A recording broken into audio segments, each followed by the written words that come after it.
Hi, வணக்கம் and welcome to வாய்மொழி பேசு. தமிழ்நாடு பரபரப்பாக பேசிகிட்டு இருக்கிற ஒரு முக்கியமான செய்தி என்னன்னு பார்த்தீங்கன்னா, கள்ளச்சாராயம். அது கள்ளச்சாராயமா இல்லை கொள்ளச்சாராயமா இல்லை விஷச்சாராயமான்னு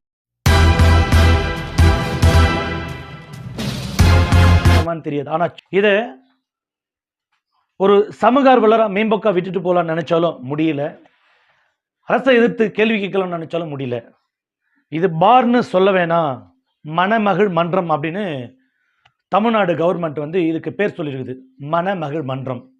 ஆனால் இது மணமகள் மன்றமா அல்லது ஒரு பெண்களோட தாலியை அறுக்கிற மன்றமா அப்படின்னு நம்ம இதை கவனிக்கணும். ஆனால் கவனிச்சு அப்படியே விட்டுட்டு போயிடணும். தமிழ்நாட்டில் இருக்கிற பாட்டாளி மக்கள் கட்சி இதை ரொம்ப எதிர்த்துட்டு இருக்குது. அவங்களோட கொள்கையில இது ஒன்று, மதுவிலக்கு அவங்களோட கொள்கையிலும் ஒன்று. திரு அன்புமணி அவர்கள் நான் முதலமைச்சர் ஆனால் முதல் கையெழுத்து மதுவிலக்கு அமல்படுத்தப்படும் சொல்லியிருக்காரு. ஏன் நம்ம தமிழ்நாட்டில் இருக்கிற இப்போ இருக்கிற முதலமைச்சரும் 2021க்கு முன்னே இதான் சொன்னார், நாங்கள் ஆட்சிக்கு வந்தால் மதுவிலக்கு படிப்படியாக கொண்டு வருவோம், டாஸ்மார்க்கை படிப்படியாக மூடுவோம் அப்படின்னு சொன்னார்.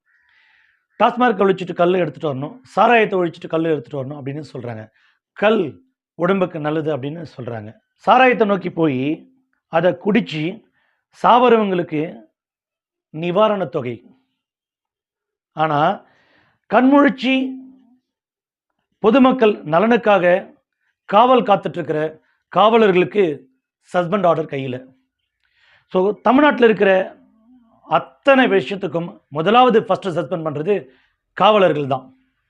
ஏன் இந்த மாதிரி நாட் ஓன்லி இந்த விஷயம், கிரைம், திருடு எதுவாக இருந்தாலும் அந்த இடத்துல ஸ்டேஷன் இன்ஸ்பெக்டர் அல்லது எஸ்பி இவங்க தான் முதலாவது சஸ்பெண்ட் பண்ணுறாங்க அல்லது மாற்றப்படுறாங்க. அடுத்து ஐஏஎஸ் அதிகாரி அல்லது துணை கலெக்டர் மாற்றப்படுறாங்க, டிரான்ஸ்ஃபர் பண்ணுறாங்க. இது எந்த வகையில் நியாயம்? அவங்களுக்கு குடும்பம் இருக்குது, இவங்களுக்கு இறப்பு எப்படி இருக்கோ அதே மாதிரி அவங்களுக்கும் குடும்பம் இருக்குது. எத்தனை காவலாளிகளின் போலீஸின் மனைவிகள் குடும்பங்கள் தவிக்குது சஸ்பெண்டால். இதுக்கு மாற்று ஏற்பாடு ஏதாவது ஒன்று நம்ம செய்யணும், அரசாங்கமும் செய்யணும். மக்களுக்கு ஏற்பட்ட மரணங்கள், இந்த மரணத்துக்கு யார் பொறுப்பேற்பா? குடியை கெடுக்குன்னு ஸ்டிக்கர் ஓட்டுறோம், ஆனாலும் ஏன் குடிக்கிறாங்க அப்படின்னா அதுக்கு சில பல்வேறு காரணங்கள் இருக்குது. பட் யாரால் குடிக்கிறாங்க, எதனால் குடிக்கிறாங்க அப்படின்னு நம்ம ஆராய்ச்சி பண்ண முடியாது. திரு கமல்ஹாசன் சொன்ன மாதிரி குடிக்காதீங்கன்னு சொல்ல முடியாது, கொஞ்சமாக குடிங்கன்னு சொல்ல முடியும். அப்படி சொன்னால் கள்ளக்குறிச்சியில் இப்போது கணவனை இழந்திருக்கிற பெண்கள் என்ன பண்ணுவாங்கன்னா, காலில் போட்டிருக்காங்கல்ல அதில் திலிப்பு அடிப்பாங்க.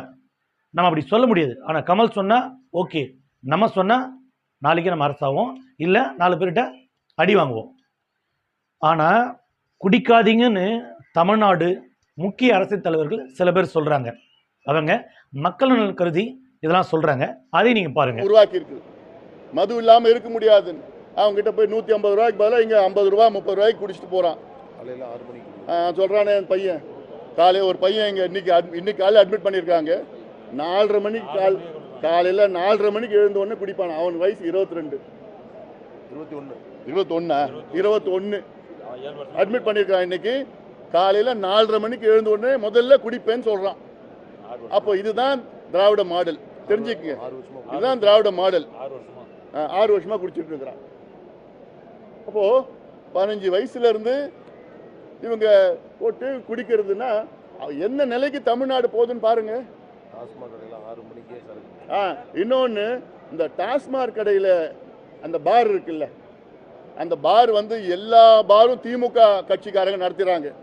இந்த பார்ல 24 மணி நேரம் அங்க அந்த டாஸ்மாக் சரக்கு கிடைக்குது.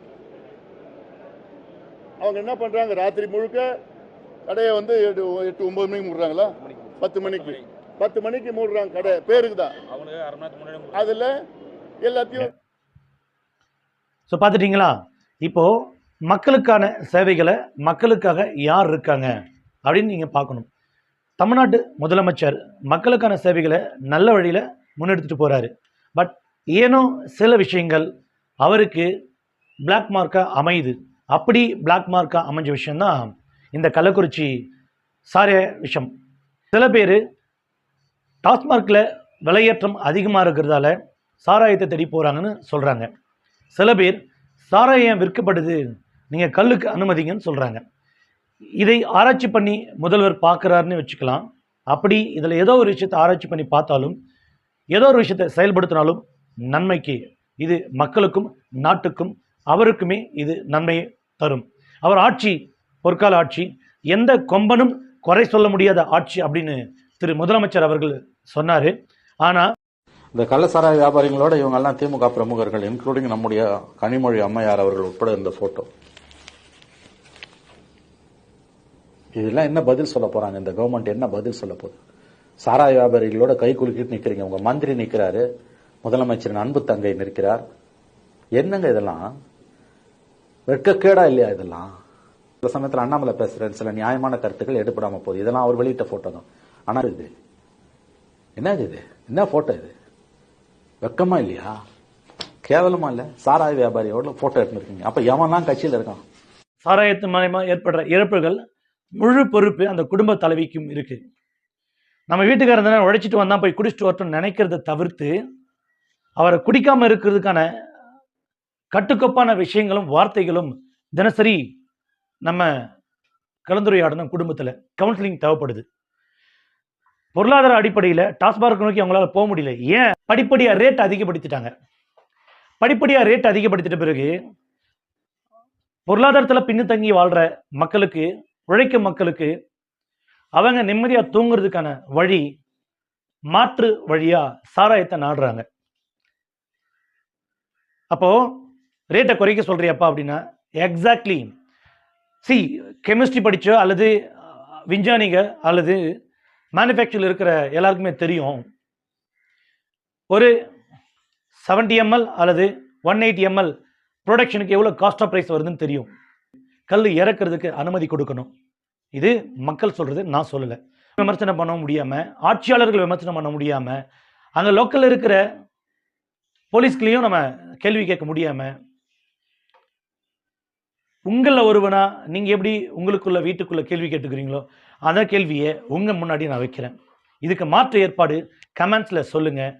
இந்த இறப்பு சதவீதத்தை எப்படி குறைக்கிறது, சாராயத்துக்கு மாற்று ஏற்பாடு என்ன, மணமன்றத்தில் என்ன நடக்கணும், டாஸ்மார்க்கில் என்ன நடக்கணும், இதெல்லாம் நீங்கள் கமெண்ட்ஸில் பதிவு பண்ணுங்கள். இந்த ஆட்சியும் நல்லா தான் நடந்துட்டுருக்கு, ஆட்சியாளர்களும் நல்லா தான் இருக்காங்க. ஆனால் சில பிளாக் மார்க்கால் நம்ம ஆட்சியாளரை கேள்வி கேட்க முடியாமல் தவிக்கிறோம். மீறி நம்ம கேள்வி கேட்டால் நம்ம ரிவெஞ்சுக்கு உட்படுறோம். அந்த ரிவெஞ்ச் எப்படி வேணால் இருக்கலாம். இந்த வீடியோ பார்த்துட்டு இருக்கும்போது, இந்த வீடியோ நீங்கள் பார்த்துட்டு இருக்கிற உங்களுக்கும் இல்லை எனக்கும் இந்த ரிவெஞ்ச் எப்படி வேணால் இருக்கலாம். ஆனால் இறப்பு சதவீதம் குறைக்கணும். மனிதநேயத்தோட, ஹியூமனிட்டியோட இதுக்கு மாற்று ஏற்பாடை நம்ம உருவாக்கணும்.